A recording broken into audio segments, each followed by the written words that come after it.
Bismillahir Rahmanir Rahim. This is an English translation of the Majlis of Hazrat Maulana Qamar Uzzaman Saheb Damat Barakatuhum, which took place on Saturday, the 5th of Zulhijjah, 1444, corresponding with the English date, 24th of June, 2023.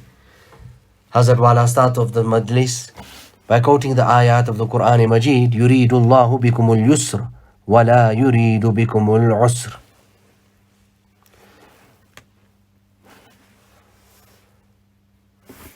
Hazrat Wala is speaking about the incident of Sayyidina Musa alayhi salatu wassalam,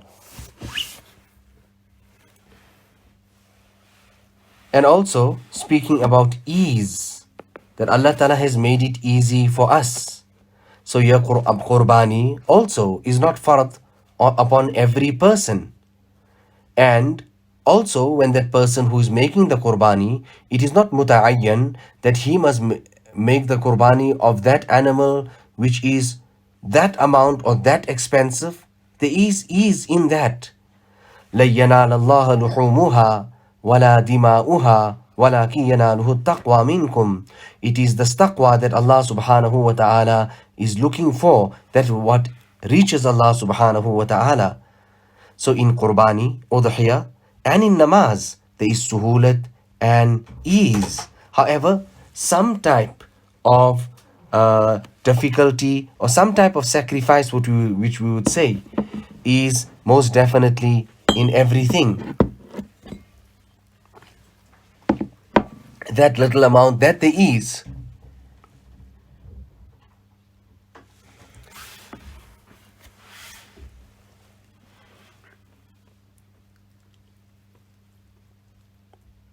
So here, Allah subhanahu wa ta'ala is saying, فَسَقَى لَهُمَا ثُمَّ تَوَلَّى إِلَى الظِّلِّ, that Musa alayhi salatu wassalam gave water for the two of them, or seen to their flock, and allowed them to have water. Thereafter he returned to the shade. Now in this year we learn about the dalil, and it's proved, it is directing straight here, that it is permissible for a mu'min that yu'thir al-dhilal ala dawahi, that he gives preference to shade over direct sun, and he gives preference to baridil ma ala sakhnihi, cold water over boiling or hot water, and that he chooses the easier of the two paths as opposed to the harder of the two, or the most difficult of the two. And all of this here does not take a person out of the maqam of zuhd.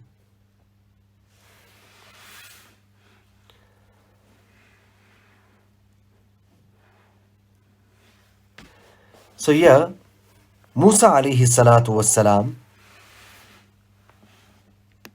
fulfilled his haqq and his right. He done what he had to do in assisting them, and he did not ask them for anything in exchange.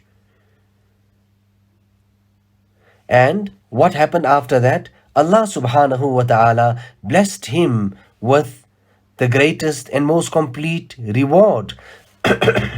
Rather, Allah subhanahu wa ta'ala hastened it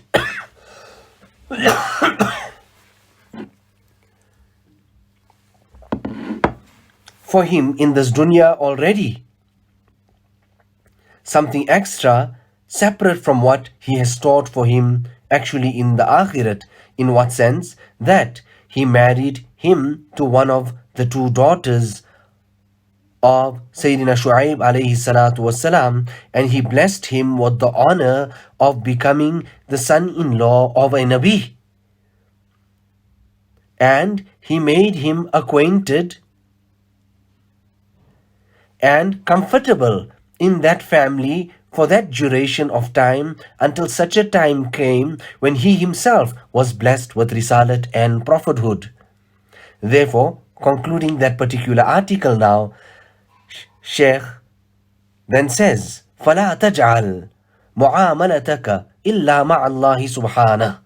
Therefore, keep your matter directly and only with Allah subhanahu wa ta'ala. Ayyuhal abd, O servant of Allah, keep your matter, your ta'alluq direct with Allah subhanahu wa ta'ala. Takun min al-rabihin, and you will become from those who are absolutely profitable, those who come home with a great share of the profits. وَيُكْرِمُكَ, and Allah subhanahu wa ta'ala then will honor you just like how He honors His fearing servants. Hazrat Wala also quotes the incident which Rasulullah sallallahu alaihi wasallam mentioned about one of these ladies of the past, loose lady, and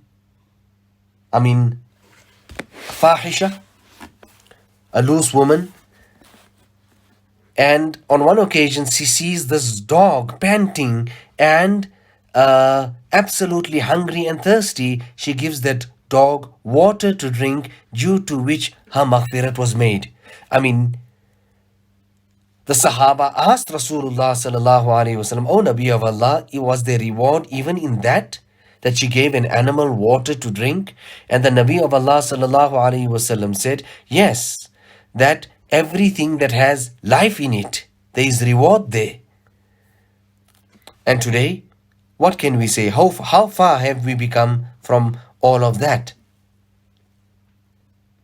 It comes in the hadith that if anybody serves an old person just because he is old, then Allah Ta'ala will make it such that when the same person who carried out this khidmat, when he becomes old, Allah will set aside for him people that will serve him and look after him. Now this is Quran and Hadith. This is muttafaq alayh. There is no difference of opinion here. This is not talks of this side or that side or other type of talk. We are talking of Quran and Hadith. Musa alayhi salatu wassalam done what he had to do and what he's supposed to do, and this was the shan of the Anbiya alayhi salatu wassalam. Today, here he completed his work. He didn't even ask for a wage. He returned and went to the shade. Today, we hardly completed the work and we are already asking for the wages. Now what a wonderful kitab this is. Today, these type of kitabs are not taught. They are not read, even in our institutions. Somebody asked me when I was quoting these type of incidents that, where are you quoting from? And then I said to them, I was in Deoband or one of these places, and I said to them, listen, you will not find this in the footnotes of Bukhari Sharif. No, you will have to look at the Sirat Salaf. You will have to look at Amirul Riwayat, where you're going to learn about the sabr of the pious predecessors. Their tawazu, how humble they were. The infaq, how they spent. Their ghamkhari and hamdardi, how they shared the pain of the next person.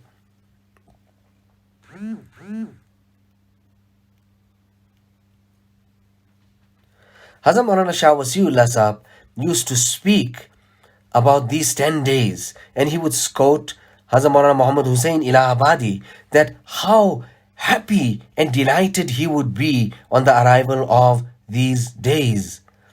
لَن تَنَالُوا الْبِرَّ حَتَّى تُنْفِقُوا مِمَّا تُحِبُّونَ. You will not be able to reach piety until you spend that of that which you love the most. And there is nothing more beloved to a person than his nafs and himself, which we have to sell and which we have to forsake and which we have to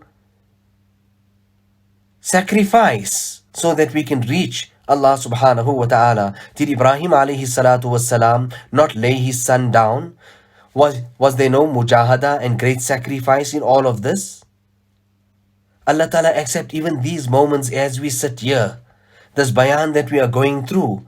Hazrat Shaykhul Hadith, here we just read, Hazrat Wala spoke about from amongst the ni'mats that Allah Ta'ala blessed Musa alayhi salatu wasalam, that's enumerated here in this article that we are quoting, that when he done that amal, Allah was pleased with him, and from amongst the great ni'mats that Allah blessed him with, one of them was that he blessed him with the honor of being the son-in-law of a Nabi. You know, when I went to Hazrat Shaykh al-Hadith, and then he started asking regarding me, Hazrat Wala is saying, that where is he? And people said, no, he's sitting on that side there. I mean, when everybody was seated on the Dastarkhan of Hazrat Shaykh. And he said, no. And people said, Hazrat, he's sitting just right here. He said, no, no ways. He must come and sit here right next to me. And he would go on saying this here, that Shah Sahab ke damad kaha? Shah Sahab ke damad kaha? Where's Hazrat Shah Sahab's son-in-law? Where's Hazrat Shah Sahab's son-in-law? You know, what can I tell you? Hazrat Maulana Shah Wasiullah Sahab gave all 4 of his daughters in this one family. What can I tell you? It was Karimubin Sahab, it was Irshad, and then Nurul Huda. All of them were here, and he seen to it that he gave all of them land. You know, so much so that after doing all of that, even after, meaning Hazrat's daughter had even passed away, and now Hazrat Maulana Shah Wasiullah Sahab was looking at the future. Durandesh, he was looking far into the future, thinking about that, listen, all these children here, meaning his daughter's children, there was land for them. But what about, referring to now Abdullah and Ubaidullah and these children, what about them? So he even left land for them. And when he was leaving, in the end, when he was leaving, he even said, Chalte chalate, I mean, he was leaving, ye ban jayega, that listen, even this will get built and this will come to fruition. And then Hazrat Wala looks at the people and his audience there in the Majlis there, and he says, tell me, Teek se bana, that is it come right? Is it built? What do you think Shah Sahab made this dua, etc.? Allahu Akbar. You know, Maulana Shakil Sitapuri, I heard this from him. Hazrat Wala is saying that he quoted the Malfuz of Ibn Jawzi rahimahullah. You people must take it out, look for this Malfuz. That he says that you must make your ta'alluq so strong with Allah subhanahu wa ta'ala. Don't have hopes attached even to your parents. And then he even goes on, Hazrat Ibn Jawzi goes on to say that not even with your wife. Rather, if there has to be anything, it is about ikhwan fit tariq. Those that are with you treading this path to Allah subhanahu wa ta'ala. And I've seen this with my own eyes. Hazrat Wala is saying that people that were so close to one another, rather business partners, would not even get off from their scooter. They were not even prepared to put their shoulder to the janaza in helping carrying the janaza of their business partner. Just left it like that, nothing. No interest, nothing at all. It was the students in the madrasa, talaba. We went, we done this, we picked up the janaza, and we made dafan, kafan, whatever it was. So friendship, dosti, it should be only for Allah subhanahu wa ta'ala. For little things, what happens to these type of friendships today? If you have this true friendship, to waha karamad hogi. It's going to help you tomorrow. It is going to help you tomorrow. You know, Hazrat Haji Sahab said to Hazrat Tanvi that, Mia Ashraf Ali, you must drink cold water. Because when it's in that heat, when you drink this cold water, and there's so much of satisfaction then to the body, what type of heart? And how does that shukr, how is it echoed? Rather, from the top of every hair on your body. Allahu Akbar. These days, and this month is so great, every day, every night. So we need to turn to Allah subhanahu wa ta'ala and make ruju to Him. Allah give us that tawfiq. Hazrat Maulana Shah Wasiullah Saheb used to say that you must say to Allah, "Oh Allah, look at my halat and have mercy on me." The old people should say that, "Oh Allah, look at my old age and have mercy on me." The youngsters should say that, "Oh Allah, you have mercy on our Jawani." We are so vulnerable at this time in our youth that at any time we can be taken and pulled off the track and derail and go off the straight path. Have raham on us, O Allah. Allah Ta'ala bless us all with afiyat. Allah Ta'ala give us the tawfiq and hidayat of making adayagi and fulfilling our hukuk. And Allah Ta'ala give us the tawfiq and the hidayat of doing those things, those works. Riza wale kam. Let us do those works that will bring the pleasure of Allah subhanahu wa ta'ala. Or narazi wale kaam se humko bachaye, that we stay away and Allah ta'ala keeps us away from those works that will bring the displeasure of Allah subhanahu wa ta'ala. You know, it's not only that qurbani, yes, it's there, but remember about sacrifice and the nafs. And when this nafs starts rebelling and pulling us this way and that way, at that time to suppress the nafs, this is the essence. And this is what we need to achieve here. ربنا تقبل منا إنك أنت السميع العليم وتب علينا إنك أنت التواب الرحيم بحرمة سيد النبي الكريم صلى الله عليه وسلم.